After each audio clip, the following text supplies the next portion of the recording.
മാലാഖ നോവൽ അധ്യായം 12. ഒരു ദിവസം സുഭദ്രയും ജയപ്രകാശും കൂടി രാവിലെ ഒരു സ്ഥലം കാണാൻ പോയിട്ട് ഉച്ച തിരിഞ്ഞപ്പോൾ മടങ്ങിയെത്തി. ഒരു സ്ഥലം കണ്ട് അഡ്വാൻസ് കൊടുത്തു. ജയപ്രകാശ് പവിത്രയോട് പറഞ്ഞു. അവളെ ബോധിപ്പിക്കേണ്ട കാര്യമൊന്നുമില്ലടാ. വാതിലിനപ്പുറത്തു നിന്നും സുഭദ്രയുടെ അശരീരി വന്നു. അത് മിക്കപ്പോഴും കേൾക്കാറുള്ളതാണ്. ജയപ്രകാശും പവിത്രയും എത്ര സ്വരം താഴ്ത്തി സംസാരിച്ചാലും ഭിത്തിക്കപ്പുറത്തു നിന്നും മുഖത്തടിച്ചതുപോലെ പ്രതികരണം വരും. കിടക്കറവാതിക്കൽ ഒളിഞ്ഞു നിന്ന് അകത്തെ സംഭാഷണങ്ങൾ കേൾക്കുന്നത് സുഭദ്രയ്ക്ക് ഹരമാണ്. ജയപ്രകാശ് പലതവണ അതിനെതിരെ പ്രതികരിച്ചിട്ടുണ്ട്. അമ്മയ്ക്ക് നാണമില്ലേ മകനും മരുമകളും കിടക്കുന്ന മുറിയുടെ വാതിക്കൽ വന്ന് ഒളിഞ്ഞു നിൽക്കാൻ? അപ്പോഴും സുഭദ്ര പറയും, എൻ്റെ വീടായത്, ഇവിടെ ഞാൻ എനിക്കിഷ്ടമുള്ളിടത്തൊക്കെ ഇരിക്കും, ആരാ ചോദിക്കാൻ? വാങ്ങാൻ പോകുന്ന സ്ഥലത്തിൻ്റെ ഒരു സംക്ഷിപ്തത വിവരണം ജയപ്രകാശ് പവിത്രയ്ക്ക് നൽകി. പാതാമ്പുഴ എന്ന പ്രദേശത്തിനടുത്താണ് സ്ഥലം വാങ്ങുന്നത്. 4.5 സെൻറ്റ് സ്ഥലം, വീടില്ല. 6 മാസത്തിനകം വീട് വെച്ച് മാറണം. പൂഞ്ഞാറിൽ നിന്നും 7-8 കിലോമീറ്റർ ദൂരമുണ്ട്. ഓട്ടോ പോകുന്ന റോഡുണ്ട്. കുന്നും പ്രദേശമായതുകൊണ്ട് വെള്ളത്തിന് അല്പം ബുദ്ധിമുട്ടുണ്ടായേക്കാം. പവിത്ര എല്ലാം കേട്ട് മൗനമായിരുന്നു. നീ എന്നാ ഒന്നും മിണ്ടാത്തെ? എന്നാ മിണ്ടാനാ? ഇവിടുന്ന് പോണത് ഏതെങ്കിലും പാതാളപ്പുഴയിലോട്ടായിരിക്കും എന്ന് എനിക്കറിയാമായിരുന്നു. പാതാളപ്പുഴയല്ലടി, പാതാപ്പുഴ. എനിക്കെല്ലാം ഒരുപോലെയല്ലേ. 2 ആഴ്ചക്കകം സ്ഥലം എഴുതി വാങ്ങി വീട് പണി തുടങ്ങും, ജയപ്രകാശ് പറഞ്ഞു. ഈ വീട് വിറ്റ് അകലേക്ക് പോകുമ്പോൾ ഇതിൻ്റെ പകുതി പോലും ജീവിത സൗകര്യങ്ങൾ ലഭിക്കില്ലെന്ന് പവിത്ര എപ്പോഴും ഊഹിച്ചു കഴിഞ്ഞിരുന്നു. ജയപ്രകാശ് പറഞ്ഞ പോലെ 2 ആഴ്ചക്കുള്ളിൽ 4.5 സെൻറ്റ് സ്ഥലം സുഭദ്രയുടെ പേരിൽ തീരാധാരം ചെയ്തു വാങ്ങി. അവിടെ വീട് പണിയും തുടങ്ങി. പവിത്രയോട് ജയപ്രകാശ് വീടിനെപ്പറ്റി പറഞ്ഞു. 2 മുറി, ഒന്നമ്മയ്ക്ക്, അടുത്തത് നമുക്ക്, പിന്നെ അടുക്കള, അത് ചെറുതാ, കുളിമുറിയൊക്കെ പുറത്താ. പവിത്ര വെറുതെ ഒന്ന് മൂളി. ജീവിതം ഒരു തുരങ്കത്തിലൂടെയാണ് കടന്നു പോകുന്നതെന്ന് അവൾക്ക് തോന്നി. ആകെ ഒരു വെളിച്ചം തൻ്റെ കുഞ്ഞു മാത്രമാണ്. അതിൻ്റെ നോട്ടം, ചിരി, കൊച്ചു കൊച്ചുമ്മകൾ, ആ വെളിച്ചത്തിലാണ് മുന്നോട്ട് പോകുന്നത്. സുഭദ്ര കുഞ്ഞിൻ്റെ 28 കെട്ടിന് ചൊല്ലി വിളിച്ച പേര് ജയകൃഷ്ണൻ എന്നായിരുന്നു. പവിത്ര തൻ്റെ കുഞ്ഞിനെ അപ്പു എന്ന ചെല്ലിപ്പേരിട്ടാണ് വിളിച്ചത്. അതിൻ്റെ പേരിൽ സുഭദ്ര അവളോട് കുറേ കലഹിച്ചു. ജയപ്രകാശിനോട് കുറേ ഏഷണി പറഞ്ഞു. ഞാനേ നിൻ്റെ പേരും കൂടി ചേർത്താണ് അവന് ജയകൃഷ്ണൻ എന്ന് പേരിട്ടത്. അവളത് നശിപ്പിക്കാൻ വേണ്ടിയല്ലേ അപ്പു എന്ന് വിളിക്കുന്നത്? ജയപ്രകാശ് പവിത്രയെ വിളിച്ച് ശകാരിച്ചു. നീ എന്തിനാ അമ്മയുടെ പേര് മായ്ച്ചു കളയാൻ നോക്കുന്നേ? ആ പേര് തന്നെ വിളിച്ചാൽ മതി. ഞാൻ ഇത്തിരി പോന്ന കുഞ്ഞിനെ ജയകൃഷ്ണ എന്ന് വിളിക്കണോ, അതോ കൃഷ്ണൻകുട്ടി എന്ന് വിളിക്കണോ? ഞാനവനെ കൊഞ്ചിക്കണ പേര് അപ്പു, അപ്പുക്കുട്ടൻ. അത് മാത്രമല്ല, ഞാൻ ഉണ്ണീന്നും ഉണ്ണിക്കുട്ടാന്നും വാമേന്നും കണ്ണാന്നും ഒക്കെ വിളിക്കാറുണ്ട്. ഒരമ്മയ്ക്ക് സ്വന്തം കുഞ്ഞിനെ കൊഞ്ചിക്കാനും വയ്യ ഈ വീട്ടിൽ. അമ്മയുടെ പേരില്ലാതാക്കരുതെന്നാണ് ഞാൻ പറഞ്ഞത്. അമ്മയുടെ പേര് ആരില്ലാതാക്കി? സ്കൂളിൽ ചേർക്കുമ്പോൾ ആ പേരിട്ടോ, സർട്ടിഫിക്കറ്റിലും റേഷൻ കാർഡിലും ഒക്കെ ആ പേര് തന്നെ വന്നോട്ടെ, എനിക്കെന്താ വിരോധം? അതോടെ സുഭദ്ര രാഗമിനുക്കി മകൻ്റെ കയ്യിൽ കൊടുത്തുവിട്ട ആയുധത്തിൻ്റെ മുന ഒന്ന് മടങ്ങി. അമ്മയ്ക്ക് കുഞ്ഞിനോടാണോ സ്നേഹം, അത് അമ്മയിട്ട പേരിനോടാണോ? പവിത്ര ചോദിച്ചു. അതന്നെ അങ്ങനെ ഒരു ചോദ്യം. ജയപ്രകാശിനെ നെറ്റി ചുളിച്ചു. കുഞ്ഞിനെ പാല് പിടിപ്പിക്കാൻ സമ്മതിക്കത്തില്ല. പ്രകാശേട്ടൻ്റെ അമ്മ. കുഞ്ഞ് വിശന്ന് കരയുമ്പോൾ ഞാൻ പാല് കൊടുക്കാൻ ഭാവിച്ച അപ്പം തന്നെ അമ്മ ചാടി വീഴും. ഇപ്പം കൊടുക്കണ്ട, ഇത്തിരി മുമ്പല്ലേ കുടിച്ചത് എന്ന് പറഞ്ഞ് എടുത്തുകൊണ്ട് പോകും. ഇനി അഥവാ ഞാൻ പാല് കൊടുത്തുകൊണ്ടിരിക്കുകയാണെങ്കിൽ ഇടയ്ക്ക് വെച്ച് അമ്മ എന്നെ വന്ന് വഴക്കുണ്ടാക്കും. മതി പാല് കൊടുത്തത്, അത് നിർത്തിച്ചേ അടങ്ങും. ഞാൻ എപ്പോൾ പാല് കൊടുത്താലും അമ്മ വന്ന് തുറിച്ചു നോക്കിക്കൊണ്ട് നിൽക്കും. മുറിക്കകത്ത് വെച്ച് കൊടുക്കാമെന്ന് വെച്ചാൽ അതിനും സമ്മതിക്കത്തില്ല, പവിത്ര വെറുപ്പോടെ പറഞ്ഞു. അമ്മ നോക്കി നിന്നു എന്ന് വെച്ച് എന്തടി കുഴപ്പം? നിൻ്റെ പാല് കുറഞ്ഞു പോയോ, അതോ വല്ലതും കൊഴിഞ്ഞു പോയോ? എനിക്കിഷ്ടമല്ല. അങ്ങനെ നിൻ്റെ ഇഷ്ടം നടത്താൻ ഇത് നിൻ്റെ വീടല്ല. അതോടെ പവിത്ര വായ പൂട്ടി. കൃത്യം 6 മാസം കഴിഞ്ഞപ്പോൾ വീട് വാങ്ങാൻ അഡ്വാൻസ് വന്നയാൾ തീരാധാരം നടത്താൻ തയ്യാറാണെന്ന് അറിയിച്ചു വന്നു. പാതാമ്പുഴയിലെ വീടിൻ്റെ പണി പാതി കഴിഞ്ഞതേയുള്ളൂ. സുഭദ്രയും ജയപ്രകാശനും കൂടി കൊഞ്ചിച്ചു വെച്ചു. ഒരു 3 മാസത്തെ അവധിയും കൂടി തരുമെന്ന്. ഞങ്ങളുടെ വീടിൻ്റെ പണി കഴിഞ്ഞിട്ടില്ലാന്ന്. 3 മാസമൊന്നും പറ്റത്തില്ല, 1-2 ആഴ്ചയാണെങ്കിൽ വേണ്ടില്ല എന്ന്. ഒടുക്കം ജയപ്രകാശ് കാല് പിടിച്ച് അപേക്ഷിച്ചപ്പോൾ അയാളൊരു ഭേദഗതി നിർദ്ദേശിച്ചു. 1-2 മാസത്തേക്ക് വീട് വേണമെങ്കിൽ വാടകയ്ക്ക് തരാം, പക്ഷേ തീരാധാരം ഉടനെ നടത്തണം. സുഭദ്രയ്ക്കും ജയപ്രകാശിനും അത് അംഗീകരിക്കേണ്ടി വന്നു. അതനുസരിച്ച് ഒരാഴ്ചക്കുള്ളിൽ വീടിൻ്റെ പ്രമാണം രജിസ്റ്റർ ചെയ്ത് കൊടുത്തു. പുതിയ വീട്ടുടമ ഒരു തുക വാടക നിശ്ചയിച്ച് ഉടമ്പടി എഴുതി 3-ാം മാസം താമസിക്കാനുള്ള അനുമതിയും നൽകി. അങ്ങനെ സ്വന്തം വീട്ടിൽ വാടകയ്ക്ക് താമസിക്കാനുള്ള ഭാഗ്യവും സുഭദ്രയ്ക്കും ജയപ്രകാശിനും ലഭിച്ചു. അടുത്ത 3 മാസം കൊണ്ട് വീടിൻ്റെ പണി തീർന്നിട്ടുണ്ടായിരുന്നില്ല. പക്ഷെ കരാറനുസരിച്ച് വീട് മാറിക്കൊടുക്കേണ്ട അവസ്ഥ വന്നു. ഇത്തവണ 1 മാസത്തേക്ക് കൂടി ജയപ്രകാശ് അവധി നീട്ടിച്ചു വെച്ചെങ്കിലും വീട്ടുടമ അതിന് തയ്യാറായില്ല. 2 ആഴ്ചയ്ക്ക് വേണ്ടിയും 1 ആഴ്ചയ്ക്ക് വേണ്ടിയും ഒക്കെ സുഭദ്രയും കുറേ പറഞ്ഞു നോക്കി. 1 ദിവസത്തേക്ക് പോലും നീട്ടിത്തരത്തില്ല എന്ന് വീട്ടുടമ കട്ടായം പറഞ്ഞു. പഴയ വീട്ടിലെ ഫർണിച്ചറും മറ്റു സാധനങ്ങളും പുതിയ വീട്ടിലേക്ക് കൊണ്ടുപോകുന്നത് അത്ര എളുപ്പമായിരുന്നില്ല. ഓട്ടോറിക്ഷയിൽ കൊണ്ടുപോകാവുന്നതൊക്കെ ജയപ്രകാശ് അങ്ങനെ വീട്ടിലെത്തിച്ചു. പഴയ വീട്ടിന് മുറികൾ 4 എണ്ണം ഉണ്ടായിരുന്നതിനാൽ അതിലെല്ലാം കട്ടിലും കസേരയും ദിവാൻ കോട്ടും ടീപ്പോയികളും കസേരകളും യഥേഷ്ടം ഉണ്ടായിരുന്നു. പാലുകാച്ചൽ ചടങ്ങ് നടത്തി കയറി താമസിക്കാൻ ചെന്ന ദിവസമാണ് പവിത്ര ആദ്യമായി വീട് കാണുന്നത്. അവൾ ഞെട്ടിപ്പോയി. പണി തീരാത്തൊരു വീട്. വീടെന്ന് പറഞ്ഞുകൂടാ, ഒരു തൊഴുത്ത്, 4 പശുക്കളെ കെട്ടിയിടാം, 2 ചെറിയ മുറികൾ, 2 കട്ടിലിട്ടപ്പോൾ തന്നെ മുറി നിറഞ്ഞു. കഷ്ടിച്ച് ഒരു അലമാര കൂടി വയ്ക്കാം. കസേരയിടാനോ ഒരു മേശയോ ദിവാനോ ഇടാനോ പോലും ഇല്ലാത്ത സ്ഥലം. ജനാലകൾക്ക് പാളികളോ ചില്ലോ ഘടിപ്പിച്ചിട്ടില്ല. മുന്നിലും പുറകിലും ഓരോ വാതിലുണ്ട്. അതിന് മാത്രമേ കതകുള്ളൂ. അടുക്കളയും അതിൻ്റെ പാതകവും നന്നെ ഇടുങ്ങിയതായിരുന്നു. 2 മുറികളുടെ മുന്നിൽ ഒരു നീളം വരാന്തയുള്ളത് അഴികളിട്ട് അടച്ചതുകൊണ്ട് അവിടെ കുറേ ഫർണിച്ചറുകൾ സ്ഥാപിക്കാൻ പറ്റി. എത്രയൊക്കെ ക്രമീകരിച്ചിട്ടും 3 കട്ടിലുകളെ, കസേരകളും 2 മേശയും, ഒരു ദിവാൻ കോട്ടും ടിപ്പോയികളും ഒരു ബെഞ്ചും ഇടാൻ സ്ഥലമില്ല. മിച്ചം വന്നു. അത് വരാന്തയിലെ ഒരു മൂലയിൽ മീതയ്ക്ക് മീതെ അട്ടിയിട്ടു. ഫ്രിഡ്ജ്, 6 ഫാനുകൾ, TV, മിക്സി, ട്യൂബ് ലൈറ്റുകൾ, ബൾബുകൾ, ഇവയൊക്കെ എന്ത് ചെയ്യണമെന്ന് ആർക്കും ഒരു ഊഹവും കിട്ടിയില്ല. വാഷിംഗ് മെഷീൻ സ്ഥലം മെനകെടുത്തുന്ന ഒരു ആക്രി വസ്തുവായി. കാരണം പുതിയ വീട്ടിൽ കറണ്ട് ഉണ്ടായിരുന്നില്ല. ജയപ്രകാശിൻ്റെ വീട്ടിലേക്ക് കറണ്ട് കിട്ടാൻ 2 പോസ്റ്റുകൾ സ്ഥാപിക്കണമായിരുന്നു. കയ്യിലുണ്ടായിരുന്ന പൈസയെല്ലാം തീർന്നതോടെ ജയപ്രകാശ് ആകെ വിഷമത്തിലായി. പൈപ്പ് കണക്ഷനോ കിണറോ വെള്ളം പമ്പ് ചെയ്യാനുള്ള മോട്ടറോ പമ്പോ വൈദ്യുതിയോ വെളിച്ചോ ഇല്ലാത്തൊരു വീട്ടിൽ എന്തു വേണമെന്നറിയാതെ പവിത്ര പകച്ചു നിന്നു. വീട്ടിലേക്ക് ആവശ്യമായ വെള്ളം എടുക്കാൻ വീട്ടിൽ നിന്ന് റോഡിലേക്ക് ഇറങ്ങി ഒരു ഇറക്കമുള്ള റോഡ് ക്രോസ് ചെയ്ത് വീണ്ടും പറമ്പിലിറങ്ങി പന്നിവേലി തോട്ടത്തിനരികിലൂടെ ഓലിയിൽ ചെല്ലണമായിരുന്നു. ഓലിയിൽ കുടം മുക്കിയെടുക്കാനുള്ളത്ര വെള്ളമുണ്ട്. രാത്രി മണ്ണെണ്ണ വിളക്കിൻ്റെ അരണ്ട വെളിച്ചത്തിൽ പവിത്രയ്ക്ക് ആളുകളെ നിഴൽ രൂപമായാണ് തോന്നിയത്. താൻ ഇതുവരെ താമസിച്ച വീടല്ല, ഇതാണ് യഥാർത്ഥ നരകമെന്ന് അവൾക്ക് ബോധ്യപ്പെട്ടു കഴിഞ്ഞു. ഇവിടുന്ന് ശവക്കുഴിയിലേക്ക് എത്ര ദൂരമുണ്ടെന്ന് അവൾ സങ്കല്പിച്ചു നോക്കി. ഒരൊറ്റ ചുവട് അകലെ മാത്രം. ജിബിയ 2-ാം വർഷം പരീക്ഷയും കഴിഞ്ഞു. ഇത്തവണ ട്രെയിനിലാണ് കോട്ടയത്ത് വന്നത്. ജെയ്സണും ഒപ്പമുണ്ടായിരുന്നു. ജെയ്സൺ ട്രെയിനിൽ നിന്നിറങ്ങി പുറത്തേക്കുള്ള സ്റ്റെയർ കേസിന് നേരെ ജിബിയയും കൂട്ടി നടന്നു. തൊട്ടു പിന്നിൽ ബാഗുകൾ ചുമലിലേറ്റിയും ട്രോളി ബാഗ് നിലത്തുകൂടി ഉരുട്ടു വലിച്ചും ജിബിയയും. ഓർക്കാപ്പുറത്ത് ജെയ്സൺ മധ്യവയസ്കനായ ഒരു സുന്ദരിയെ ആലിംഗനം ചെയ്തുകൊണ്ട് ജിബിയ അന്തം വിട്ടുപോയി. അടുത്ത നിമിഷം തന്നെ ജെയ്സൺ അവരെ ജിബിയയ്ക്ക് പരിചയപ്പെടുത്തു. എൻ്റെ മമ്മിയാ, റോസമ്മ. ജിബിയയ്ക്ക് ആരുടെയെങ്കിലും പിന്നിൽ ഒളിക്കാനാണ് ആദ്യം തോന്നിയത്. റോസമ്മ മുന്നോട്ട് വന്ന് അവളുടെ തോളത്ത് പിടിച്ചു. ജയ്മോൻ എന്നോടെല്ലാം പറഞ്ഞിട്ടുണ്ട്. കുറച്ചിലൊന്നും വിചാരിക്കണ്ട. എന്നോടൊന്നും സൂചിപ്പിച്ചു പോലുമില്ല. സൂചിപ്പിച്ചാൽ അയ്യോ ഇപ്പോൾ വേണ്ട, പിന്നെ ആകട്ടെ എനിക്ക് ധൈര്യമില്ല എന്നെല്ലാം പറഞ്ഞു ഒഴിഞ്ഞു മാറും. അതുകൊണ്ട് ഒരു സർപ്രൈസ് ആയിക്കോട്ടെ എന്ന് കൂടി വിചാരിച്ചു, ജെയ്സൺ പറഞ്ഞു. ജിബിയുടെ വലത്തെ തോളത്ത് കിടന്ന ബാഗ് റോസമ്മ ഏറ്റുവാങ്ങി. അവരുടെ ചുമലിൽ കനത്ത ഒരു ബാഗുണ്ടായിരുന്നു. ട്രോളി ബാഗ് വലം കൈയിലും റെയിൽവേ സ്റ്റേഷൻ്റെ പുറത്തേക്ക് മൂവരും ഒന്നിച്ചു നടന്നു. ഞങ്ങളുടെ വീട്ടിലൊന്ന് കയറിയിട്ട് പോകാം, റോസമ്മ ജിബിയെ ക്ഷണിച്ചു. അയ്യോ ഇപ്പോൾ വേണ്ട, വേറൊരിക്കലായിക്കോട്ടെ, ജിബിയ ക്ഷമാപണ സ്വരത്തിൽ പറഞ്ഞു. എപ്പോൾ ചോദിച്ചാലും ഇവക്കത് തന്നെയാണ് മറുപടി. റെക്കോർഡ് ചെയ്ത് വെച്ചിരിക്കുക, ജെയ്സൺ പറഞ്ഞു. എല്ലാവരെയും ഒന്ന് പരിചയപ്പെടാമല്ലോ, അത് നല്ലതല്ലേ? റോസമ്മ വീണ്ടും താല്പര്യപ്പെട്ടു. പക്ഷെ ജിബിയെ വഴങ്ങിയില്ല.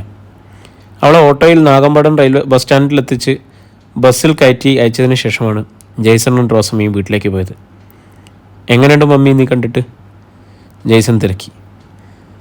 നീ ഫോട്ടോ കാണിച്ചല്ലേ? അങ്ങനെയൊക്കെ തന്നെ.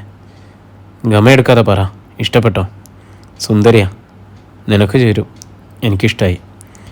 എൻ്റെ അമ്മച്ചിക്ക് ഇഷ്ടപ്പെടാതെ വരുമോ എന്നായിരുന്നു എൻ്റെ പേടി, ജെയ്സൺ ആശ്വാസത്തോടെ പറഞ്ഞു. നല്ല പ്രകൃതം, പക്ഷെ സ്വഭാവം നമുക്കറിയാൻ മേലല്ലോ, റോസമ്മ സംശയം പ്രകടിപ്പിച്ചു. സ്വഭാവം എനിക്കറിയാം. ഞാൻ 2 വർഷമായിട്ട് കാണുന്നതല്ലേ. ഞാനല്ലേ കോഴിക്കുഞ്ഞിനെ പോലെ കാത്തുകൊണ്ട് കിടന്നെ. പരുന്തും പാക്കാനൊന്നും റാഞ്ചിക്കൊണ്ട് പോകാതെ, ജെയ്സൺ ചിരിയോടെ പറഞ്ഞു. ജിബിയ 11:30 മണിയോടെ വീട്ടിലെത്തി. ജിബിയ ചെന്നു ചേർന്നതോടെ പിന്നീടുള്ള ഏതാനും ദിവസങ്ങൾ വീട്ടിലെല്ലാവർക്കും ആഹ്ലാദപൂർണ്ണമായിരുന്നു. ഏറെ നാളെ കാത്തിരുന്ന ഏറ്റവും പ്രിയപ്പെട്ട അതിഥി എത്തിച്ചേർന്ന പോലെ ജിബയ്ക്കാണെങ്കിൽ പറഞ്ഞാലും തീരാത്ത ബാംഗ്ലൂർ വിശേഷങ്ങൾ. ബിൻസിക്കും ജോസ്നയ്ക്കും എടുപ്പത് നാട്ടുവിശേഷങ്ങളും പറയാനുണ്ടായിരുന്നു. മാസാദ്യ വെള്ളിയാഴ്ച ജിബിയെ ജോസ്നയും കുട്ടി രാവിലെ പള്ളിയിൽ പോയി കഴിഞ്ഞപ്പോൾ ബിൻസി റബ്ബർ ടാപ്പിംഗ് കഴിഞ്ഞു വന്ന ജോർജ് കുട്ടിക്ക് കട്ടൻ കാപ്പി കൊടുത്തിട്ട് പറഞ്ഞു, ബിയാമോളെ ഒരു ചെറുക്കൻ ഇടയ്ക്കൊക്കെ വിളിക്കുന്നുണ്ട് കേട്ടോ. ആരാണെന്നൊന്ന് ചരിച്ചേക്കണേ. ഏത് ചെറുക്കൻ? ഏതാണെന്ന് എനിക്കറിയാൻ മേല. എനിക്ക് തോന്നുന്ന ആ കോട്ടയംകാരനാണെന്നാ. അവൾക്ക് ടിക്കറ്റ് എടുത്ത് കൊടുക്കുകയും ബസ്സിൽ കൊണ്ടുവരികയും ചെയ്ത ഒരുത്തനില്ലേ? ഓ, അവനാണോ? അവനൊരു നല്ല പയ്യനാ. എന്ന് വെച്ച് നമ്മുടെ മോളെ അഴിച്ചു വിട്ടേക്കാമെന്നോ? അവർക്കിഷ്ടം പോലെ പ്രേമിച്ച് നടക്കട്ടെ എന്നോ? അങ്ങനല്ലടി ഞാൻ ഉദ്ദേശിച്ചേ. പ്രേമമൊന്നും ആയിരിക്കത്തില്ലെന്നേ. ഇപ്പോൾ ആൺപിള്ളേരും പെൺപിള്ളേരും കൂടി ഭയങ്കര ഫ്രണ്ട്ഷിപ്പാണ്. എടാ പോടാ എന്നൊക്കെ വിളിയും പറച്ചിലും. ജോർജ് കുട്ടി ചിരിയോടെ പറഞ്ഞു. ഇതങ്ങനൊന്നും അല്ലെന്നേ. അവൾ ഇനിയും പ്രേമിക്കാൻ പോകുകൂടി. ചൂടുവെള്ളത്തിൽ വീണ പൂച്ചയില്ലേ അവള്. പച്ചവെള്ളം കണ്ടാലും മാറി നടക്കത്തേ ഉള്ളൂ. അങ്ങനെ കണ്ണു അടച്ചൊന്ന് വിശ്വസിക്കണം. അവൻ്റെ കോള് വരുമ്പോൾ അവളുടെ മുഖമൊന്ന് കാണേണ്ടതാ.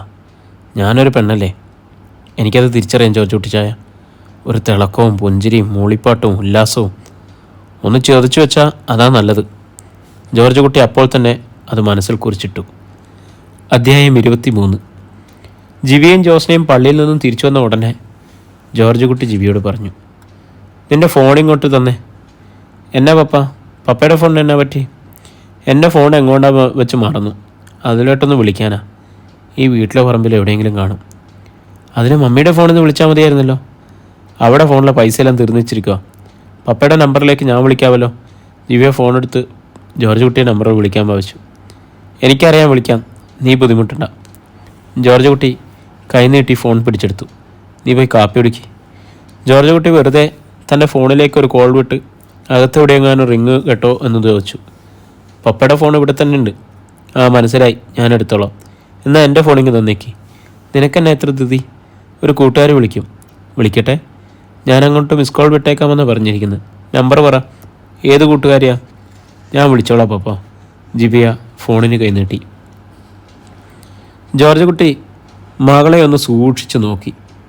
എന്നിട്ട് വരാന്തയിലെ ബെഞ്ചിലിരിക്കുന്ന ജിബിയുടെ ഫോണിലെ കോൾ ലിസ്റ്റും SMS പരിശോധിക്കാൻ തുടങ്ങി. ഒരു പ്രത്യേക നമ്പറിൽ നിന്ന് കൂടുതൽ കോളുകൾ വന്നിരിക്കുന്നതായി കണ്ടു. മിസ് കോളുകളും ഇൻകമിംഗ് കോളുകളുമാണ് കൂടുതൽ. മെസ്സേജുകളെല്ലാം ചെറിയ അന്വേഷണങ്ങളാണ്. എന്തു ചെയ്യുന്നു, കുളിച്ചോ, കഴിച്ചോ, ഉറങ്ങിയോ, എന്തു കഴിച്ചു, ഇതൊക്കെയാണ് കൂടുതൽ. ബിൻസി കപ്പ വെച്ചതും ചുട്ട ഉണക്കമീനും കാന്താരിമുളകും ചേർത്ത് ചമ്മന്തി ഇടിച്ചതും എടുത്തു വെച്ചിട്ട് കഴിക്കാൻ ജോസ്നയും ജിബിയെയും വിളിച്ചിരുത്തി. ജോസ്ന പള്ളിയിൽ പോയ ഡ്രസ്സ് പോലും മാറാതെ ചെന്നിരുന്ന് കഴിച്ചു തുടങ്ങി. ജിബിയെ മുറിക്കകത്ത് കയറി ജനൽക്കൂടി വരാന്തയിലേക്ക് നോക്കി നിൽക്കുകയാണ്. നീ എന്താടെ ഇവിടെ നിൽക്കുന്നത്? നിനക്ക് തിന്നാനൊന്നും വേണ്ടായോ? ബിൻസി ചോദിച്ചു. പപ്പ എന്നതാ നോക്കുന്നത് എൻ്റെ ഫോണിനകത്ത്? ജിബിയ അമർഷം അമർത്തി പിടിച്ച് ബിൻസിയെ നോക്കി. ഞാൻ പറഞ്ഞിട്ടാ നോക്കുന്നത്. എന്താ? ഞാൻ എന്നെ കാണിച്ചിട്ടാ വലിയ പരിശോധന? നിനക്കേ ഫോണിൽ കളി ഇത്തിരി കൂടുതലാണ്. ഒന്ന് നോക്കിയേക്കാൻ ഞാൻ പറഞ്ഞായിരുന്നു. കുഴപ്പം വല്ലതും ഉണ്ടോ? എന്നോട് പറഞ്ഞാൽ പോരെ, ഞാൻ കാണിച്ചു കൊടുക്കാമല്ലോ. ജിബിയ നീരസം കൊണ്ടു. നീ അങ്ങനെ വിഷമിക്കണ്ട. അല്ലാതെ കാണാനുള്ള ബുദ്ധിയും അധികാരമൊക്കെ ഉണ്ട് നിൻ്റെ പപ്പായ്ക്ക്. ബിൻസി ശാസന രൂപേണ പറഞ്ഞു. അതിനാണോ കള്ളത്തരം പറഞ്ഞുകൊണ്ട് എൻ്റെ ഫോൺ വാങ്ങിച്ചെടുത്തേ? നിൻ്റെ ഫോണോ? മിണ്ടരുത് നീ. ആ മനുഷ്യൻ കൈവെള്ള പൊട്ടിച്ചുണ്ടാക്കിയ കാശ് കൊടുത്ത് വാങ്ങിച്ച ഫോണാ നിൻ്റെ ഫോണ്. ബിൻസി സ്വരം താഴ്ത്തി താക്കീത് ചെയ്തു. ഫോൺ പരിശോധിച്ച് കഴിഞ്ഞ് ജോർജ് കുട്ടി ബെഞ്ചിൽ നിന്ന് എഴുന്നേറ്റ് അകത്ത് വന്ന് ഫോൺ ജിബിയുടെ നിർക്ക് നീട്ടി. എന്നാ നിൻ്റെ ഫോൺ? ഒന്ന് മടിച്ച ശേഷം ജിബി അത് വാങ്ങി. ഇതിനകത്ത് ഒരു നമ്പറിലോട്ട് കുറേ വിളിയും മെസ്സേജും ഒക്കെ ഉണ്ടല്ലോ. ആരാ അത്? എന്നെ വിളിച്ചതാ, ഞാൻ വിളിച്ചല്ല. അതെനിക്ക് മനസ്സിലായി. 2 ദിവസത്തെ തന്നെ കുറേ ഉണ്ടല്ലോ. അതിന് മുൻപത്തേക്ക് മായ്ച്ചു കളഞ്ഞതല്ലേ? ഇല്ല പപ്പ. പിന്നെ മിനിഞ്ഞാന്ന് മുതൽ വെളിപാട് പോലെ ഉണ്ടായതാണല്ലോ വിളിയും SMS. ജിബിയെ മിണ്ടുന്നില്ല. ആരാണെന്ന് പറയാൻ മടിയാണെങ്കിൽ ഫോൺ മമ്മിയുടെ കയ്യിലോട്ട് കൊടുത്തേക്ക്. ഇനി നീ അത് കൊണ്ടു നടക്കണ്ട. ജിബിയെ പെട്ടെന്ന് ഫോൺ ബിൻസിക്ക് നേരെ നീട്ടി. ബിൻസി അത് വാങ്ങും മുമ്പേ ജിബിയുടെ ചെകിടത്ത് അടിപൊട്ടി. ഫോൺ താഴെ വീണു. ബിൻസി പോലും ഞെട്ടിപ്പോയി. ജിബിയെ കവൾ പൊത്തിക്കൊണ്ട് ചുമരിലേക്ക് ചാരി. ജോർജ് കുട്ടി കുനിഞ്ഞ് ഫോൺ എടുത്തു. അത് ബിൻസിയുടെ കയ്യിൽ കൊടുത്തിട്ട് പറഞ്ഞു, അതിലാദ്യം കാണുന്ന നമ്പറിലോട്ട് വിളിക്ക്. ബിൻസി നമ്പർ എടുത്തിട്ട് കോൾ ബട്ടൺ അമർത്തി. ഞാനെന്നതാ പറയണ്ടേ? ബിൻസി ചോദിച്ചു. നീ അവളുടെ പെറ്റ തള്ളയല്ലേ? ഞാൻ പറഞ്ഞു തരണോ എന്നാ ചോദിക്കണേന്ന്? ഇതിനകം മറുവശത്തു നിന്ന് കോൾ എടുത്തു. ഹലോ മൈ ഡിയർ ജിബു, പള്ളിയിൽ പോയിട്ട് തിരിച്ചെത്തിയോ? ആ, ഇപ്പോഴിങ്ങോട്ട് എത്തിയതേ ഉള്ളൂ. സ്വര എന്നാ വല്ലാണ്ടിരിക്കുന്നേ? എന്നാ പറ്റി? ഒന്നും പറ്റിയില്ല. ഞാൻ അവളുടെ മമ്മയാണ്. അവളുടെ കയ്യിലോട്ട് കൊടുക്കാം. മറുവശത്ത് അനക്കമില്ല. ബിൻസി മകളുടെ നേർക്ക് ഫോൺ നീട്ടി. ജിബിയ ഫോൺ വാങ്ങുന്നില്ല. പിടിക്കണേ, ബിൻസി ശ്വാസിച്ചു. അവൾ ഫോൺ വാങ്ങി. സംസാരിക്കി, ബിൻസി നിർദ്ദേശിച്ചു. ജിബിയ ഫോൺ കാതോട് ചേർത്തു. ഹലോ, എന്താ പ്രശ്നം? എന്തു പറ്റി? എനിക്കറിഞ്ഞൂടാ. പപ്പയും മമ്മിയും ഫോൺ ചെക്ക് ചെയ്തിട്ട് വിളിച്ചതാ. അയ്യോ, ഇപ്പം ഞാനെന്നതാ പറയണ്ടേ? പപ്പയും മമ്മയും അടുത്ത് നിൽപ്പുണ്ട്. എന്തേലും പറയാനുണ്ടേ പറഞ്ഞു. ഗദ്ഗതം കൊണ്ട് ജിബിയുടെ സ്വരം വല്ലാതെ ഇറി. ശരി, പപ്പായ്ക്ക് കൂട്. ജിബിയെ ഫോണ് ജോർജ് കുട്ടിക്ക് നേരെ നീട്ടി. ജോർജ് കുട്ടി ഫോൺ വാങ്ങി വിളിച്ചു. ഹലോ. ഹലോ പപ്പ, എൻ്റെ പേര് ജെയ്സൺ എന്നാ. നമ്മൾ തമ്മിൽ കാണുകയും സംസാരിക്കുകയും ചെയ്തിട്ടുണ്ട്. ജിബിയെ എൻ്റെ കാര്യം പറഞ്ഞിട്ടായിരിക്കും. കോട്ടയത്ത് എൻ്റെ വീടാ. ആ, എനിക്ക് ഓർമ്മയുണ്ട്, ജോർജ് കുട്ടി പറഞ്ഞു. എന്നതാ അവിടുത്തെ പ്രോബ്ലം എന്നെന്ന് എനിക്കറിഞ്ഞൂടാ. എന്തേലും ചോദിച്ചാൽ പറയായിരുന്നു. ഞാൻ അവിടെ ഫോൺ നോക്കിയപ്പോൾ നിൻ്റെ വിളിയും SMS കൂടുതൽ. അതിന് തക്ക ബന്ധം എന്താണെന്ന് ചോദിക്കുമായിരുന്നു. ഞങ്ങൾ ഒരേ ഇൻസ്റ്റിറ്റ്യൂട്ടിലല്ലേ പഠിക്കുന്നത്. പലപ്പോഴും ഞങ്ങളൊന്നിച്ചാണ് ബാംഗ്ലൂരോട്ട് പോകുന്നേ വരുന്നത്. അത്രേ ഉള്ളൂ, വേറെ എന്നതാ? ഫോൺ വിളിയും മെസ്സേജുകളും കണ്ടിട്ട് അങ്ങനെയല്ല തോന്നി. അത്രയുള്ളെങ്കിൽ ഇവിടെ കൊണ്ട് നിർത്തിയേക്ക്. മേലാൽ അവളെ വിളിക്കുകയും മെസ്സേജ് ചെയ്യുകയും ചെയ്തേക്കരുത്. പപ്പ വിചാരിക്കുന്നത് പോലെയല്ല. എനിക്ക് ജിബിയെ വലിയ ഇഷ്ടമാണ്. എന്ന് വെച്ചാൽ കല്യാണം കഴിക്കാനുള്ള ഇഷ്ടത്തിൻ്റെ കാര്യമാണ് പറഞ്ഞത്. ഞാൻ എൻ്റെ വീട്ടിൽ ഈ കാര്യം പറഞ്ഞിട്ടുണ്ട്. ഇവിടെ ആർക്കും ഒരു എതിർപ്പുമില്ല. അത് നിങ്ങളുടെ കാര്യം. ഞാൻ എൻ്റെ മകളെ ബാംഗ്ലൂരിലേക്ക് വിട്ടത് പ്രേമിക്കാനും കല്യാണ ചെറുക്കനെ കണ്ടുപിടിക്കാനുമല്ല, നേഴ്സിംഗ് പഠിക്കാൻ വേണ്ടിയാണ്. അവൾ പഠിച്ചോട്ടെ, ഞാനതിന് തടസ്സം പറഞ്ഞില്ലല്ലോ. ഞാനും നേഴ്സിംഗാണ് പഠിക്കുന്നത്. അവൾ പഠിച്ച് നേഴ്സായിട്ട് വരണമെന്ന് തന്നെയാണ് എൻ്റെ ആഗ്രഹം. കല്യാണമൊക്കെ നിങ്ങൾക്ക് ഇഷ്ടമുള്ളപ്പോൾ നടത്തിയാൽ മതി. അവളെ കെട്ടിക്കേണ്ട കാലത്ത് ഞങ്ങളത് ചെയ്യേണ്ട പോലെ ചെയ്തോളാം. ബുക്കിങ്ങൊന്നും വേണ്ട, അത് ശരിയാവത്തില്ല. നീ ഫോൺ വെച്ചോ, കൂടുതലൊന്നും പറയാനില്ല. ജോർജ് കുട്ടി ഫോണ് കട്ടാക്കി. എന്നിട്ട് ഫോൺ ജിബിയുടെ നേരെ നീട്ടി. എനിക്ക് വേണ്ട ഫോൺ. വേണ്ടേ? നിനക്ക് അവനെ വിളിക്കാൻ വേണ്ടിയാണോ ഫോൺ വാങ്ങിച്ചു തന്നെ? അതോ ഞങ്ങളെ വിളിക്കാൻ വേണ്ടിയാണോ?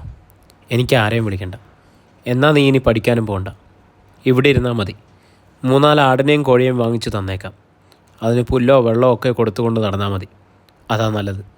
ജിബിയെ അവരുടെ മുന്നിൽ നിന്നും പിന്തിരിഞ്ഞ് നടക്കാൻ ഭാവിച്ചു. നിക്കടി അവിടെ, ജോർജ് കുട്ടി വിളിച്ചു. ജിബിയെ നിന്നു. എടി, ചൂടുവെള്ളത്തിൽ വീണ പൂച്ച പച്ചവെള്ളം കണ്ടാലും മറയ്ക്കുന്നു കേട്ടിട്ടുണ്ട്. നിനക്ക് ആ ജന്തുവിൻ്റെ ബോധം പോലും ഇല്ലല്ലോടി. ജിബിയെ മിണ്ടുന്നില്ല. അവനെന്തായാലും മനസ്സിലുള്ളത് മറച്ചു വെക്കാതെ തുറന്നു പറഞ്ഞു. അവനിഷ്ടമാണെന്നും കല്യാണം കഴിക്കണമെന്നും നിൻ്റെ മനസ്സിലും അങ്ങനെ ഒരു ആഗ്രഹമുണ്ടോ? ജിബിയ മറുപടി പറയാൻ അറച്ചു. ഉള്ള കാര്യം തുറന്നു പറയടി. എനിക്കിഷ്ടക്കുറവൊന്നുമില്ല. അവൻ വാക്കു തന്നിട്ടുണ്ടോ നിന്നെ കല്യാണം കഴിച്ചോന്ന്? ഉണ്ട്. 5-6 കൊല്ലം നീ ഒരുത്തൻ്റെ പുറകെ നടന്നതല്ലേ. അവൻ കെട്ടുമെന്ന് വിശ്വസിപ്പിച്ചുകൊണ്ട്. അതൊക്കെ നീ അങ്ങ് മറന്നു. ജെയ്സൺ അതുപോലെയൊന്നല്ല. ഏതുപോലെയൊന്നല്ല എടി. നീയെന്ന് വെച്ചാൽ റോബിൻസിന് ജീവനായിരുന്നല്ലോ. അവൻ്റെ വീട്ടുകാർക്കും ഇഷ്ടമായിരുന്നല്ലോ. നമ്മൾ 2 വീട്ടുകാർക്കും തമ്മിൽ വലിയ സ്നേഹമായിരുന്നല്ലോ. അതിനേക്കാളും വലിയ സ്നേഹവും വിശ്വാസവും ഇനി വേറെ ഒന്നും ഉണ്ടാകാനുമില്ലല്ലോ. എന്നിട്ട് ഒറ്റ ദിവസം കൊണ്ട് എല്ലാം വെള്ളത്തിൽ വരച്ച വര പോലെ ആയില്ലടി. ജിബി തല താഴ്ത്തി നിന്നു. അത്രയേ ഉള്ളൂടെ മനുഷ്യന്മാർ തമ്മിലുള്ള ബന്ധം. ഒരു വാക്ക് തെറ്റിച്ചാൽ തീരുന്നതേ ഉള്ളൂ. എല്ലാവരും അങ്ങനെയൊക്കെ തന്നെയാണ്. ഈ പറയുന്ന ചെറുക്കനും പഠിത്തം കഴിഞ്ഞ് ജർമ്മനിയിലോ ഇംഗ്ലണ്ടിലോ ഉള്ള ഒരു നേഴ്സിൻ്റെ ആലോചന വരുമ്പോൾ അവളുടെ കൂടെ വിമാനത്തിൽ കയറി പോകാനുള്ളതേ ഉള്ളൂ. ഒരുത്തനെയും വിശ്വസിക്കരുതെന്നുള്ള പാഠം നിന്നേക്കാളും നന്നായിട്ട് പഠിച്ച ആരാ ഉള്ളത്? അതിന് ജിബിയയ്ക്ക് മറുപടിയില്ല.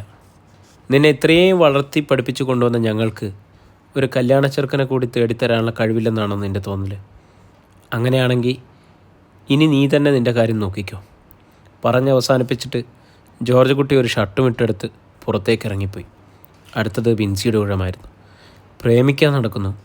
നീ എന്നാ വിചാരിച്ചാ? നിനക്ക് പറ്റിയ ഒരു ചെറുക്കനെ കണ്ടുപിടിക്കാൻ വേണ്ടി വിട്ടിരിക്കുക എന്നാണ്. ഒരുത്തൻ പറ്റിച്ചിട്ട് പോയ വേറൊരുത്തൻ. ഇതിനാണോടി നീ ജീവിക്കുന്നത്? ബാക്കിയുള്ളവർ ചങ്ക് കലങ്ങി പണിയെടുത്ത് കാശുണ്ടാക്കി തന്ന് പിട്ടേക്കുക. പഠിച്ചു കയറി എവിടെയെങ്കിലും എത്തി രക്ഷപ്പെടട്ടെ എന്ന് വിചാരിച്ച്. നേഴ്സിംഗ് പഠിച്ച് അതിൻ്റെ ഒരു സർട്ടിഫിക്കറ്റ് വാങ്ങുന്നതിനേക്കാൾ ഒരുത്തിക്ക് വലുത് അപ്പോഴത്തേക്കിന് കെട്ടാൻ പറ്റിയ ഒരു ചെറുക്കനെ തിരഞ്ഞുപിടിച്ച് വെക്കുന്നതാണ്. ഞാൻ ആരെയും തിരഞ്ഞുപിടിച്ച് വെച്ചിട്ടൊന്നുമില്ല. ജിബിയ അരിശം കൊണ്ടു. പിന്നെ എന്നതാടി ആ ചെറുക്കനുമായിട്ടുള്ള ബെടുപ്പം? നീ തന്നെ പറഞ്ഞല്ലേ സ്നേഹമാണെന്ന്. അത് കല്യാണം കഴിക്കാൻ വേണ്ടിയല്ലേ? അതോ നേരം പോക്കാണ്? പഠിച്ച് ജോലിയൊക്കെ കെട്ടിക്കഴിഞ്ഞിട്ട് ആലോചിക്കാൻ വേണ്ടിയാ? അതിനിപ്പോഴേ വെള്ളം അടുപ്പത്ത് വെക്കണോ? നിനക്കറിയാലോ, പഠിത്തം തീരണമെങ്കിൽ ഇനിയും ഉണ്ട് 1.5 വർഷം. അത് കഴിഞ്ഞ് 1-2 വർഷം എക്സ്പീരിയൻസ് വേണ്ടേ? അത് കഴിഞ്ഞേ ജോലി കിട്ടത്തുള്ളൂ. അന്നേരം നീ കല്യാണം കഴിക്കാൻ പോകണോ, അതോ നിന്നെ പഠിപ്പിക്കാൻ വേണ്ടി പണയം വെച്ച കടപ്പാടം എങ്ങനെയെങ്കിലും തിരിച്ചെടുക്കാൻ പോകുന്നു? അതൊന്നും ചെയ്യില്ലെന്ന് ഞാൻ പറഞ്ഞു. എന്തിനാടി പറയുന്നത്? പ്രവൃത്തി കണ്ടാൽ ഊഹിക്കാൻ പറ്റുമല്ലോ. എങ്ങനെയെങ്കിലും ജോലി കിട്ടിക്കഴിഞ്ഞാൽ ഉടനെ ഇഷ്ടപ്പെട്ട ചെറുക്കനെയും കുട്ടി സ്വന്തമായിട്ട് ജീവിക്കണം എന്ന് ഉത്സാഹം. എന്നെ എല്ലാവരും കൂടി ഒന്ന് തല്ലിക്കൊല്ലാവോ? അതാ ഇതിനേക്കാളും ഭേദം. ജിബിയ കട്ടിലിൽ ചെന്ന് വീണ് വാവിട്ട് കരഞ്ഞു. അതോടെ വിൻസി പിൻവാങ്ങി. ഒരെളിയിൽ വെള്ളം നിറച്ച കുടവും മറ്റേ എളിയിൽ കൈക്കുഞ്ഞിനെയും വെച്ച് റോഡ് മുറിച്ച് കടന്ന് കയറ്റം കയറി വരികയായിരുന്നു പവിത്ര. മുറ്റത്തേക്ക് കയറി അവൾ അന്തം നിന്നിട്ട് പോയി. അമ്മയും ജിബിയയും കൺമുന്നിൽ. ഇവളെന്തായി കാണിക്കുന്നത്? അരിതാമ്മ ഓടി വന്ന് പവിത്രയുടെ ഒക്കത്തിരുന്ന കുഞ്ഞിനെ പിടിച്ചു വാങ്ങി. ജിബിയ വന്ന് അവളുടെ കുടവും പിടിച്ചെടുത്ത് വരാന്തയിലേക്ക് കയറാനുള്ള നടക്കല്ലിൽ കൊണ്ടുവച്ചു. എൻ്റെ മോളെ, നിൻ്റെ ഒരു കോലം. ജിബിയ താടിക്ക് കൈപ്പടം താങ്ങി വിലപിച്ചു. എന്നാ പറ്റിയതാടി? ഞാൻ കഴിഞ്ഞ തവണ കണ്ടപ്പോൾ തടിച്ച് ചീർത്ത് അമ്മച്ചയെ പോലെ ഇരുന്ന പെണ്ണാണോ ഇത്? അയഞ്ഞ് നിറം മങ്ങിയ ഒരു നൈറ്റിയായിരുന്നു പവിത്രയുടെ വേഷം. വിഷാദം കലർന്നൊരു പുഞ്ചിരിയായിരുന്നു പവിത്രയുടെ മറുപടി. അരിതാമ്മ കുഞ്ഞിനെയും ഒക്കത്ത് തോളത്തും വെച്ച് കൊഞ്ചിച്ചുകൊണ്ട് കല്ലുംകുഴിയിലുള്ള മുറ്റത്ത് കൂടി നടന്നു. ഇവിടെ നീ ഒറ്റയ്ക്കേ ഉള്ളോടി? ജിബിയ ചോദിച്ചു. ഞാനും മോനും പോരെ? പവിത്ര പിന്നെയും പുഞ്ചിരിച്ചു. ഇതെന്ത് വീടാ പെണ്ണേ? നീ ഒന്നിനൊന്ന് കീഴോട്ട് പോവുകയാണോ? സാധാരണ കല്യാണം കഴിയുമ്പോൾ എല്ലാവരും ഒന്ന് തെളിയും. ജിബിയ അമ്പരപ്പിലായിരുന്നു. ഇവിടുത്തെ വിശേഷങ്ങളൊന്നും പറയാതിരിക്കുക ഭേദം. പവിത്ര അത്രയുമേ പറഞ്ഞുള്ളൂ. കട്ടൻ കാപ്പിയിടാൻ അവൾ അടുക്കളയിൽ കയറി. ഉണങ്ങിയ തെങ്ങോലച്ചൂട്ടും ചുള്ളികളും കീറിയ മടലുകളും ഉപയോഗിച്ച് അവൾ അടുപ്പിൽ തീ പിടിപ്പിച്ചു. ഗ്യാസ് പോലും ഇല്ലടി. തീർന്നിട്ട് 2 ആഴ്ചയായി. പ്രകാശേട്ടനോടെന്നും പറയുന്നതാ ഗ്യാസ് തീർന്നെന്ന്. ആ കൊണ്ടുവരാമെന്ന് പറഞ്ഞ് പോകും. എന്നിട്ട് രാത്രി വരുമ്പോൾ പറയും നാളെ ആട്ടെ എന്ന്. നമ്മളിവിടെ കിടന്ന് അടുപ്പുത്തീയൂതി വിറകുകൊള്ളി പോലെ പുകയുന്നൊന്നും പ്രകാശേട്ടനൊരു പ്രശ്നമല്ല. പവിത്ര കാപ്പി തിളപ്പിക്കാൻ വെള്ളം വെക്കുന്നതിനിടെ പറഞ്ഞു. ഗ്യാസ് കൊണ്ടുവരാതെ ഒന്നും വെച്ചുണ്ടാക്കാൻ പറ്റില്ലെന്ന് പറയണം. അതൊക്കെ നോക്കിയതാ. ഗ്യാസ് ഇല്ലാത്ത കാലത്തും മനുഷ്യർ ഭൂമിയിൽ ജീവിച്ചിട്ടുണ്ടത്രേ. ഇവിടെ കറണ്ടില്ല, പൈപ്പോ കിണറോ ഇല്ല. പ്രകാശേട്ടൻ പറയുന്നത് ഇതൊന്നും ഇല്ലാതെ മനുഷ്യർ ജീവിക്കുന്നുണ്ടെന്നോ. പാല് വാങ്ങാറില്ല, പാലില്ലാത്ത മനുഷ്യർ ജീവിക്കുന്നില്ലേന്ന്. എന്തു സാധനം തീർന്നാലും 3-4 ദിവസം പുറകെ നടന്ന് പറയണം എന്തൊക്കെയെങ്കിലുമൊക്കെ തീർന്നുവെന്ന് കേൾക്കുന്നത് പ്രകാശേട്ടന് ഭയങ്കര ദേഷ്യമാണ്. പവിത്ര വെളിപ്പെടുത്തി. ആ തള്ള എവിടെ പോയി? അരിതാമ്മ അടുക്കളയിലേക്ക് ചോദിച്ചു. വെട്ടിപ്പറമ്പിന് പോയതാ, ചിട്ടിപ്പിരിവിന്. എന്തായാലും മോളെ കെട്ടിച്ചയച്ച കൂട്ടരും അവരും വീടും എല്ലാം കൊള്ളാം. ജിബിയ അരിതാമ്മയ്ക്ക് വാക്കുകൊണ്ടൊരു കുത്തു കൊടുത്തു. ഇങ്ങനെ വല്ലതും വരുമെന്ന് വിചാരിച്ചാണോ? അവനവൻ്റെ കുഞ്ഞുങ്ങൾ നശിച്ച് വീട്ടിൽ പോയി നരകിച്ചിട്ടോ എന്ന് പെറ്റ തള്ളമാർ വിചാരിക്കുമോ ചെയ്യാമോളെ? അന്ന് കണ്ടപ്പോൾ നല്ല ചെറുക്കൻ, നല്ല വീട്. ഓടിച്ചെന്നൊന്ന് കാണാമെന്ന് വെച്ചാൽ ദൂരവും കുറവ്. അജിതാമ്മ തൻ്റെ ഭാഗം ന്യായീകരിച്ചു. അമ്മ മനഃപൂർവ്വം ചെയ്ത അബിയ. പഞ്ചായത്ത് പഠിക്കൽ ഞങ്ങൾ അയലത്തുള്ള 2 പെൺപിള്ളേരെ കല്യാണം അടുത്തടുത്താണ് നടന്നത്. ഒരു റാണികളുടെയും പിന്നെ സുനിതയുടെയും. അമ്മ അപ്പോഴേ ഉറപ്പിച്ചു എൻ്റെ മോളുടെ കല്യാണം നടത്തണമെന്ന്. അയൽപക്കത്ത് ടി വി വാങ്ങിയത് കണ്ടു. എവിടുന്നെങ്കിലും കടം വാങ്ങിയോ താലിമാല പണയം വെച്ചോ ടി വി വാങ്ങുന്ന ഒരു കുശുമ്പില്ലേ, അതുപോലെയായിരുന്നു അമ്മയ്ക്ക്.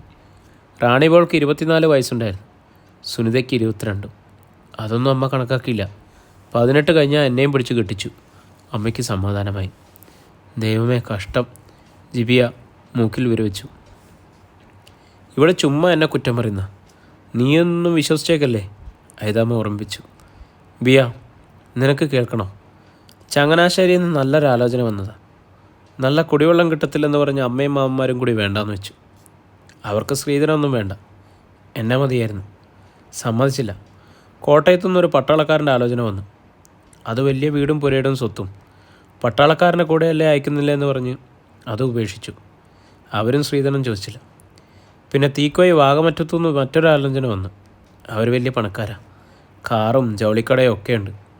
ആ വീട്ടിൽ ചെന്ന നമ്മളെപ്പോലുള്ള പാവങ്ങൾക്ക് ഒരു വിലയും കാണത്തില്ലെന്ന്. അതെല്ലാം ഉപേക്ഷിച്ചിട്ട് 3 നേരം ആഹാരത്തിന് മുട്ടുന്ന ഈ വീട്ടിലോട്ടാണ് എന്നെ അയച്ചത്. ഓരോരുത്തർക്കും ഓരോ വിധിയുണ്ട്, അതനുഭവിച്ചേ പറ്റത്തുള്ളൂ. അജിതാമ്മ ഒരു പഴഞ്ചൊല്ല് പോലെ അത് നിസാരമാക്കി. വാസ്തവത്തിൽ പവിത്രയുടെ നില അത്യന്തം ശോചനീയമാണെന്ന് ജിവയ്ക്ക് ബോധ്യപ്പെട്ട് കഴിഞ്ഞിരുന്നു. നീ എങ്ങനെ കഴിയുന്നുണ്ട് ഈ വീട്ടിൽ? കറണ്ടും വെള്ളവും ഗ്യാസും ഒന്നുമില്ലാതെ. അതൊന്നും ഇല്ലാത്ത വീട്ടിൽ നിന്ന് വന്നതാണെങ്കിൽ ഒരു പ്രശ്നമില്ലായിരുന്നു. വെറും പരുക്കം തറയാണല്ലോ ഇതിൻ്റെ അകം. ഇതെങ്ങനെ തൂത്തു തുടച്ചും വൃത്തിയാക്കും നീ? ജിവിയെ ചോദിച്ചു. ഇവിടുത്തെ അമ്മയ്ക്കും അവനും ഇതൊന്നും പ്രശ്നമില്ല. ഞാൻ പറഞ്ഞില്ലേ, സാധനങ്ങൾ തീർന്നാൽ വാങ്ങത്തില്ല. തലയിൽ വെക്കാൻ എണ്ണയില്ലാതെ, ചോറ് വെക്കാൻ അരിയില്ലാതെ, കട്ടൻ കാപ്പിക്ക് പഞ്ചസാരയില്ലാതെ ഞാനിവിടെ നിന്ന് പൊരിഞ്ഞിട്ടുണ്ട്. പ്രകാശേട്ടൻ ഏതെങ്കിലും ഹോട്ടലിൽ നിന്ന് കഴിക്കും. പ്രകാശേട്ടൻ്റെ അമ്മ ചിട്ടി പിരിക്കാൻ പോണ വഴി എവിടുന്നെങ്കിലും കഴിക്കും. ഞാൻ കഴിച്ചോ ഇല്ലയോ വെച്ചോ വിളമ്പിയോ ഒന്നും ആർക്കും അറിയണ്ട. പട്ടിണിയായിരുന്നു പറഞ്ഞാൽ ദേഷ്യപ്പെടും. നിനക്ക് വാ തുറന്ന് പറയാൻ മേലായിരുന്നു അരി തീർന്നെന്ന്. 10 പ്രാവശ്യത്തിൽ കൂടുതലെങ്കിലും എങ്ങനെയാണ് നമ്മളിങ്ങനെ പറഞ്ഞുകൊണ്ടിരിക്കുന്നത്? നീ പ്രകാശേട്ടൻ്റെ കയ്യിൽ നിന്ന് കുറച്ച് പൈസ വാങ്ങി കയ്യിൽ വെച്ചേക്കണം. എന്നിട്ട് നീ തന്നെ കടയിൽ പോയി വാങ്ങണം. 10 രൂപ തികച്ച് എൻ്റെ കയ്യിൽ തരില്ല. വീട്ടിലെ പെണ്ണുങ്ങൾ ക്യാഷ് കൈകാര്യം ചെയ്യുന്ന ഐശ്വര്യക്കേടാണെന്ന്. ജിബിയ അർദ്ധഗർഭമായ അജിതാമ്മയെ നോക്കി. കുറച്ചൊക്കെ ഇവളുടെ കഴിവുകേടാണെന്നേ. പെണ്ണുങ്ങളായ സാമർഥ്യം വേണം. ഭർത്താവിനെ കയ്യിലെടുക്കണം. ഇവളെയും കൊണ്ടും അതിനൊന്നും കൊള്ളത്തില്ല, അജിതാമ്മ പറഞ്ഞു. നിനക്ക് നിൻ്റെ വീട്ടിലോട്ട് തിരിച്ചു പോയാലെന്നാ? ജിബിയ ചോദിച്ചു. എൻ്റെ അമ്മയുടെ അടുത്ത് കേട്ടോ. എന്നെ കൊല്ലണം, എന്നിട്ട് അങ്ങേര് കൊലച്ചത് ചെയ്തു. ഈ അമ്മയെക്കാളും ഭേദം പ്രകാശേട്ടൻ്റെ അമ്മ തന്നെയാണ്. ഞാൻ അവരുടെ ആരുമല്ലല്ലോ എന്നെങ്കിലും സമാധാനിക്കാമല്ലോ. അജിതാമ്മയോടുള്ള അമർഷവും വിരോധവും സങ്കടവും ഒക്കെ ആ വാക്കുകളിലുണ്ടായിരുന്നു. നമ്മളൊരു സ്ഥലം മേടിച്ച് വീട് വെക്കുമെന്നും മുൻപ് അവിടെ വെള്ളം കിട്ടുമോ കറണ്ട് കിട്ടുമോ എന്നൊക്കെ അന്വേഷിക്കണ്ടേ? അമ്മയ്ക്കും അവനും അതൊന്നും പ്രശ്നമില്ല. 2 പോസ്റ്റ് ഇട്ടാൽ കറണ്ട് എടുക്കാം. പക്ഷെ പ്രകാശേട്ടൻ്റെ കയ്യിൽ കാശില്ല. ഉപേക്ഷ വിചാരിച്ചിട്ടാ. ഇവിടെ കറണ്ട് ഇല്ലാത്തൊരു വീട് ഇത് മാത്രമേ ഉള്ളൂ. ചോദിച്ചാൽ പ്രകാശേട്ടൻ പറയും ഇതുപോലത്തെ സൗകര്യങ്ങളില്ലാത്ത വീടുകൾ ലക്ഷക്കണക്കിനുണ്ടെന്ന്. വീടില്ലാത്തവരേക്കാൾ ഭേദമല്ലേ എന്ന്. സത്യം പറഞ്ഞാൽ എൻ്റെ കൊച്ചിനെ ഓർത്ത് മാത്രമാണ് ഞാൻ ജീവിക്കുന്നത്. ജിവയ്ക്ക് അതൊക്കെ കേട്ടപ്പോൾ എന്തെന്നില്ലാത്തൊരു സങ്കടം വന്നു. തിരിച്ചു പോകാൻ നേരം അവൾ പവിത്രയെ കെട്ടിപ്പിടിച്ച് ഒന്നും മിണ്ടാതെ കുറച്ചു നേരം നിന്നു. 100 രൂപ അവളുടെ കയ്യിൽ വെച്ച് കൊടുത്തു. എത്ര നിർബന്ധിച്ചിട്ടും പവിത്ര അത് വാങ്ങിയില്ല. ഒടുവിൽ കുഞ്ഞിൻ്റെ ചുരുട്ടിയ വിരലുകൾക്കിടയിൽ തിരികി. നിൻ്റെ ജീവിതം ഇങ്ങനെ തീരാനുള്ളതല്ല. ഇവിടുന്ന് എങ്ങനെയെങ്കിലും രക്ഷപ്പെടാൻ നോക്കണം. 1 വർഷം കൂടി കഴിഞ്ഞാൽ എൻ്റെ പഠിത്തം കഴിയും. അത് കഴിഞ്ഞാൽ ഞാൻ നോക്കിക്കോളാം നിൻ്റെ കാര്യം. അത് കേട്ടപ്പോൾ പവിത്രയ്ക്ക് കരച്ചിൽ വന്നു. ഒന്നും ചെയ്തില്ലെങ്കിലും ഒരു സങ്കടമില്ലടാ. ഇത്രയും പറയാനുള്ളൊരു മനസ്സുണ്ടായല്ലോ. ഇത് വെറുതെ പറഞ്ഞതല്ലടി. ഞാൻ രക്ഷപ്പെട്ടാൽ നിന്നെയും ഞാനിവിടുന്ന് രക്ഷപ്പെടുത്തിയിരിക്കും. ജിബിയ അവളുടെ പുറത്ത് തഴുകി ആശ്വസിപ്പിച്ചു. എൻ്റെ അവധി കഴിഞ്ഞ് മറ്റന്നാൾ തിരിച്ചു പോവുക ബാംഗ്ലൂർക്ക്. എനിക്കറിയത്തില്ലല്ലോ നിൻ്റെ വീട്. അതാ നിൻ്റെ അമ്മയും കൊണ്ട് വന്നേ.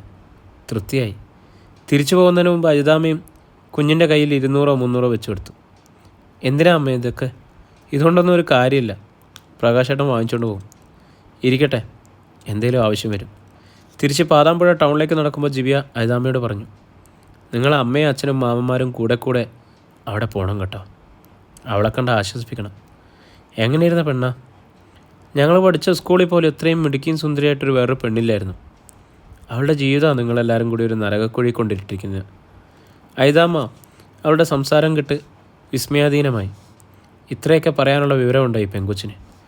2 ദിവസത്തിന് ശേഷം ജിബിയ ബാംഗ്ലൂരിലേക്ക് യാത്രയായി. അധ്യായം 24. ഇത്തവണ ടിക്കറ്റ് ബുക്ക് ചെയ്ത് ജിബിയയും ബാംഗ്ലൂരിലേക്ക് കൊണ്ടുപോകാൻ ജെയ്സൺ കോട്ടയം റെയിൽവേ സ്റ്റേഷനിൽ എത്തിയിട്ടുണ്ടായിരുന്നു. ജെയ്സൻ്റെ നഴ്സിംഗ് പഠനവും ഫൈനൽ പരീക്ഷയും കഴിഞ്ഞതിനാൽ അവന് ബാംഗ്ലൂരിലേക്ക് വരേണ്ട കാര്യം ഉണ്ടായിരുന്നില്ല. വീട്ടിൽ നിന്ന് വില വെക്കണ്ടല്ലേ എന്നോട് മിണ്ടരുതെന്നും ഫോൺ ചെയ്യരുതെന്നും ജെയ്സൺ യാത്രക്കിടയിൽ ചോദിച്ചു. മമ്മി ഓർമ്മിപ്പിച്ചു, അവനവൻ്റെ കാര്യം നോക്കി നിലയ്ക്ക് നിൽക്കുന്നതാ അവനവന് തന്നെ നല്ലതെന്ന്. പപ്പ ഒന്നും പറഞ്ഞില്ലേ? ഇല്ല, മമ്മിയോട് ഞാൻ പറഞ്ഞായിരുന്നു ചേട്ടായുടെ കോഴ്സ് കംപ്ലീറ്റ് ചെയ്തെന്ന്. ഇനി ബാംഗ്ലൂരിലേക്കില്ലെന്ന്. അത് മമ്മി പപ്പയോട് പറഞ്ഞു കാണും. അതോടെ സമാധാനമായല്ലോ. ഞാനിപ്പോൾ കൂടെ വരുന്നത് അറിഞ്ഞാലോ? ഇത് ചേട്ടായി സർട്ടിഫിക്കറ്റ് വാങ്ങാൻ വേണ്ടി വരുന്നതല്ലേ? സർട്ടിഫിക്കറ്റ് കിട്ടണമെങ്കിൽ ഇനിയും 2 മാസം കൂടി കഴിയും. മമ്മിയോട് എന്നതാ പറഞ്ഞേ? മമ്മിക്കറിയാം ഞാൻ നിന്നെ കൊണ്ടുവിടാൻ വേണ്ടി വന്നതെന്ന്. പപ്പയും മറ്റുള്ളവരും സംശയിക്കില്ലേ? പപ്പയ്ക്ക് അതിലൊന്നും ഒരു എതിർപ്പില്ല. രാവിലെ പോയി കട തുറക്കും, കണക്കെഴുതും. മുതലാളി എങ്ങോട്ടെങ്കിലും യാത്ര പോകണമെങ്കിൽ കൂടെ പോകും. മമ്മിക്ക് ആ വീട്ടിൽ ഉത്തരവാദിത്തമല്ല. ചേട്ടാ ഇനി എന്താ ചെയ്യാൻ പോണേ?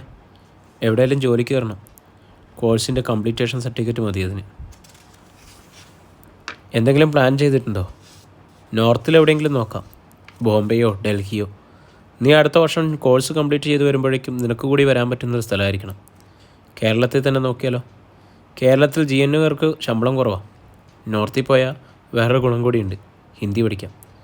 ഞാൻ ഈ വർഷം ഒറ്റയ്ക്കേ ഉള്ളൂ അല്ലേ? ഒറ്റയ്ക്കോ? എത്ര പേരുണ്ട് നിൻ്റെ കൂടെ? ചേട്ടായില്ലല്ലോ. ഞാനല്ലേ അവധിക്ക് നിന്നെ കൂട്ടിക്കൊണ്ടുവരുന്നതും കൊണ്ടുവിടുന്നതും.